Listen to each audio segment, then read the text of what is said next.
Sir? Me? Yeah. Yeah, great. I'm just wondering what you thought were the biggest problems with existing governmental agencies that regulate technology. So, Health, at least part of their mandate, like Health Canada, CRTC, or Privacy Commissioner, or the U.S. FCC, or Food and Drug Administration. I mean, I think that my sense is that there's a great variety. There's a great deal of significant variety across sectors. Like, I mean, I don't want to say too many general things about that range of organizations that you talked about, because I think that people that do a lot of research in this area of citizen engagement and public consultations discover significant differences between some of those agencies, right? But I think that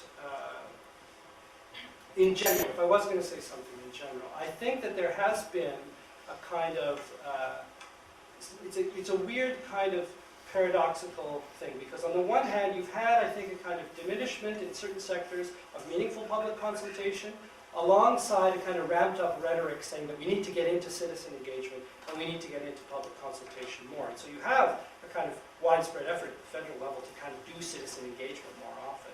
I think when you look at some of those specific processes, not all of them, and I think there are actually some creative people working in the public service now that are trying to come up with more genuinely deliberative models. Right?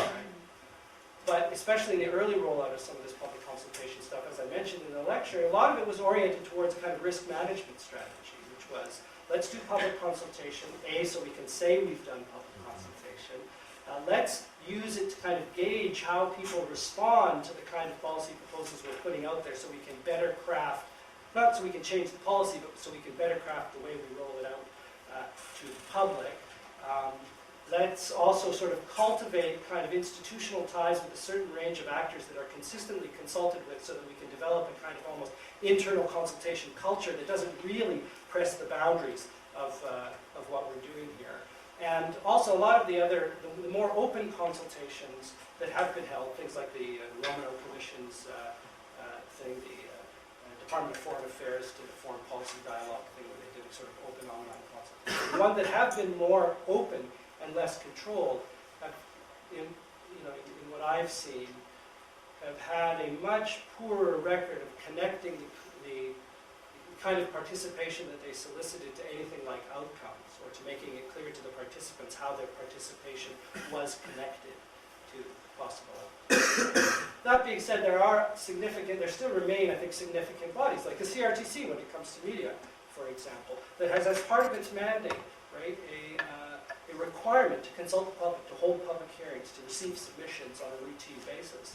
And I've written a little bit about what's happened in that process recently, but I still think these institutional opportunities, even as we criticize them, have to be taken up by democratically inclined citizens that are interested in those issue areas, because if we don't, then what are we talking about when we say we want more opportunities to